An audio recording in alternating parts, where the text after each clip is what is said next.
안녕하세요. 22년 동안 경매 외길인 세워 결혼 경매 장인 라고프입니다.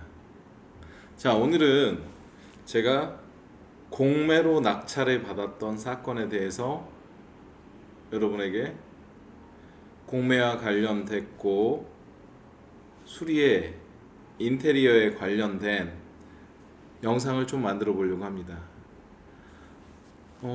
때는 2019년 5월이었어요. 자, 일단 공매도 구독션에서 검색이 되는데 여기 보시면 공매 검색 누르시면 됩니다. 지금 진행되는 거를 검색하면 제가 또 지금 세팅해 놓은 세팅이 없어지니까 일단 설명을 해드리고, 나중에 궁금하신 분들은 유료 사이트이긴 한데 구독션이나 지지옥션을 이용해서 물건을 검색하고 입찰하고 하는 방법에 대해 설명을 한번 드릴게요.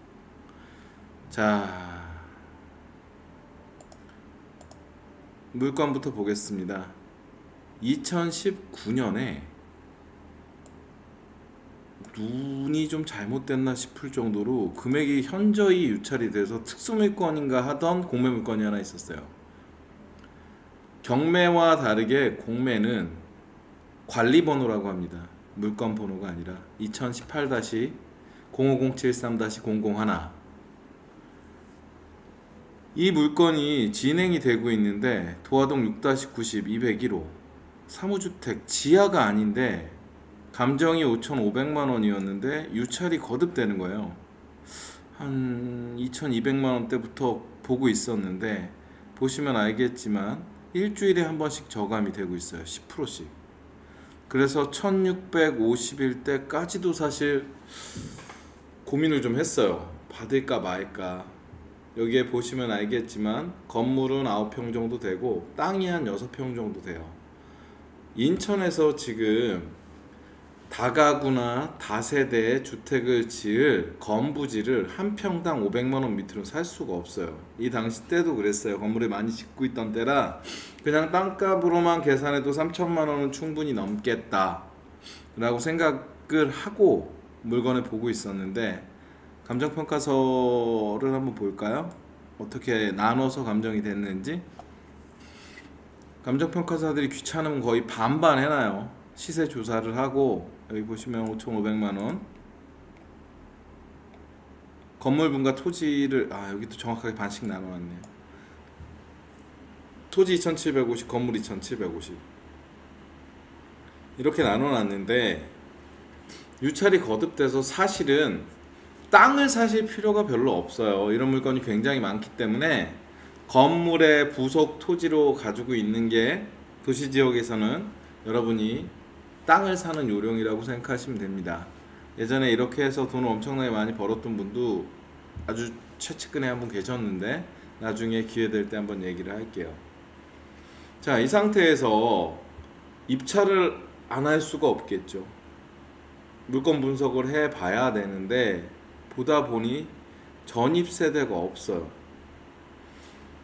공매의 권리 분석도 똑같습니다. 경매와 여기에서 등기를 떼서 확인을 해보면 되지만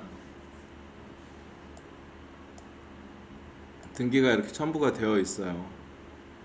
그럼 말소 기준 권리를 찾아서 내가 혹여 인수할 것이 있는지만 확인을 하면 됩니다. 지금 벽돌적 건물로 전유 부분, 대지권까지 잘 기재되어 있습니다. 가끔 대지권 없는 부분에 대해서는 여러분이 조사를 하시고 학습이 필요한 부분이니까 대지권이 없으면 무언가 이상하다라고 생각하시면 됩니다. 그리고 소유권에 관한 갑구 부분, 제가 이거는 등기부등본 읽는 법에 대해 설명을 한번 했고 영상 찾아보시면 됩니다. 소유권에 대해서 쭉 진행이 됐고, 자, 말소 기준 등기의 하나인 압류 2015년 7월 7일, 그리고 근저당은 지금 다 지워졌어요. 근저당은 다 지워졌으니까 여러분이 한번 확인을 하셔야 될 게 뭐가 있냐면 전입 세대 열람입니다. 세대 열람 내역을 보면 뭐 비교를 할 게 없어요. 말소 기준 권리 전에 전입된 사람이 있으면 인수금액이 생길 수 있는 선순위 임차인이 존재를 하는 건데 아예 전입 세대가 없습니다. 자, 참을 수가 없죠. 1375만원의 최저가가 떨어졌는데 입찰을 안 할 수가 없었습니다. 이거는 구독션 사이트에서는 입찰이 안 되고 여러분이 온비드라는 사이트에 들어가시면 입찰을 할 수 있게 준비가 되어 있어요. 다만 나비 둘 수가 없죠. 권리 분석상 하자가 없고 사진을 일단 보면 왜 그런지 대충 느낌이 오실 거예요.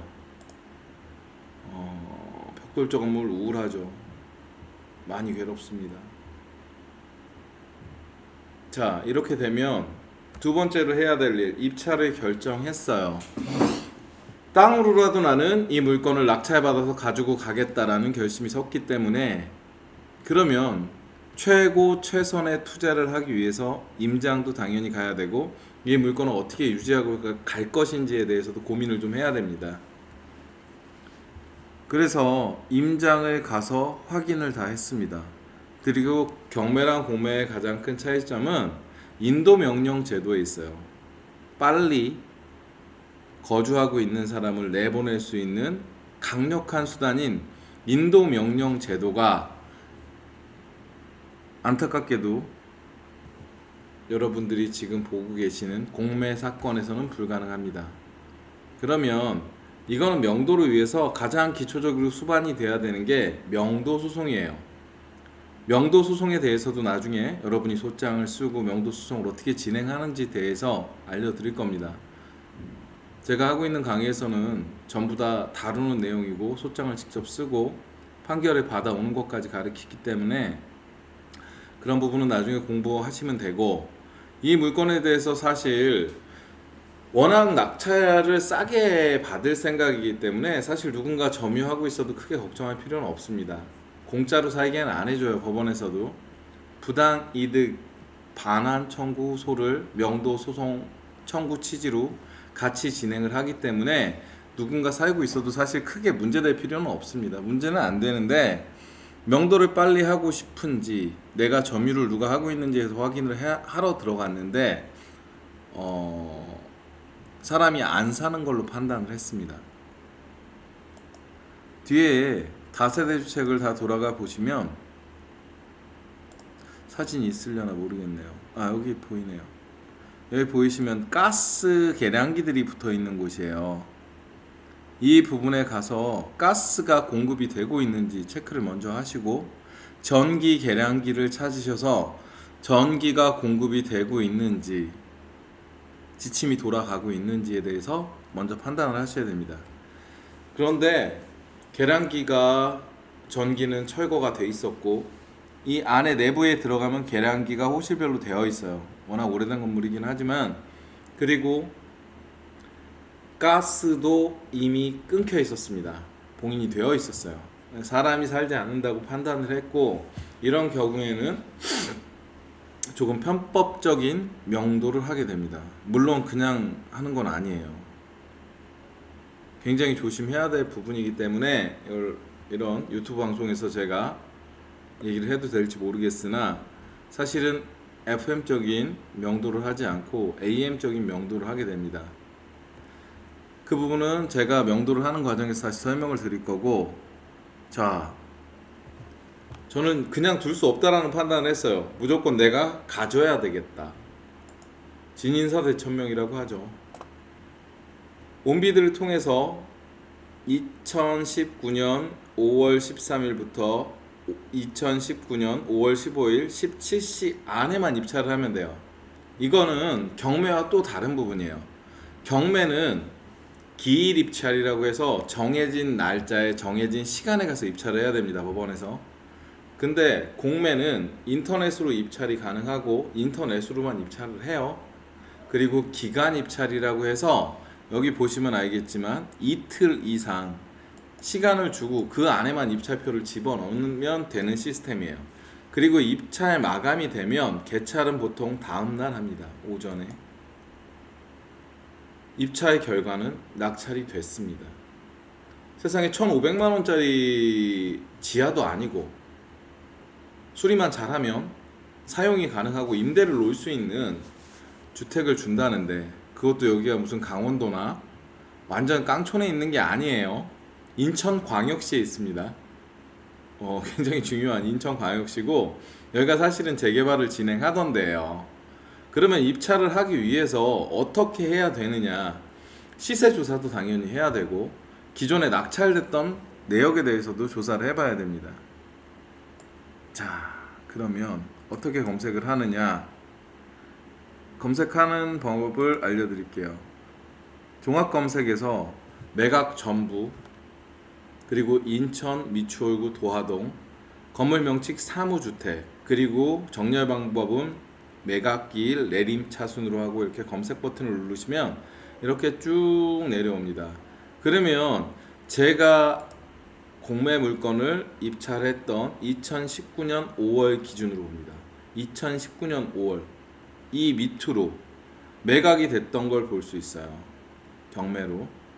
자, 지상층수 사무주택 옆동이기는 한데 3,500만원 정도 낙찰이 됐었고, 사무주택 지금 들어간 입찰한 6-90 같은 번지수예요. 제가 입찰을 한 건 201호고 얘는 6-90 사무주택 지하 2층이에요. 16년도 제가 낙찰을 받기 3년 전에 지하 물건은 가격 차이가 지상과 많이 나요. 그럼에도 불구하고 2,230만원 정도에 낙찰이 됐어요.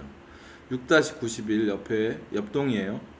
얘 2층이 2016년도에는 5,500 가까이 낙찰이 됐습니다.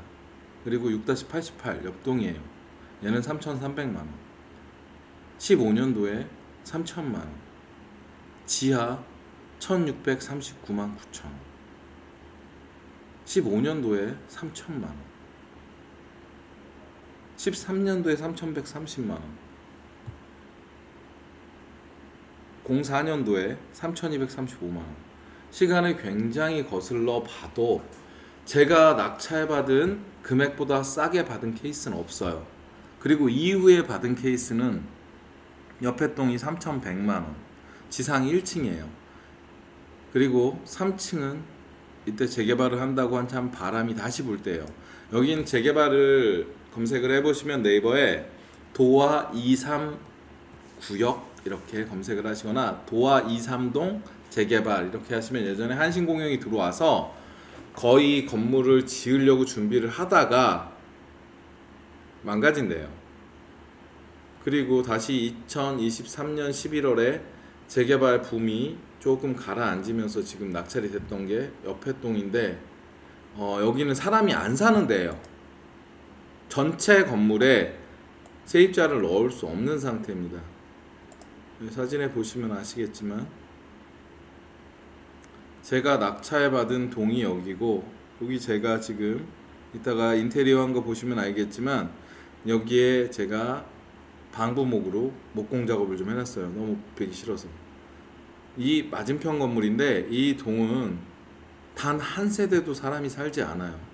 그래서 제가 이 당시에 낙찰받고, 야, 이 건물 통으로 그냥 싸게 내가 매입한 금액에 다 주면 좋겠다라는 생각을 했었어요. 그래서 여기는 전체 건물에 거주를 할 수가 없습니다. 그럼에도 불구하고 낙찰가가 적지 않았죠. 일단 이렇게 공매로 낙찰을 받은 물건을 어떻게, 왜 이 물건을 받고 어떻게 처리를 할 것인지에 대한 게 사실 여러분들의 가장 큰 명제예요. 그러면 이 다음에 제가 여러분한테 보여드릴 건 뭐가 있을까요?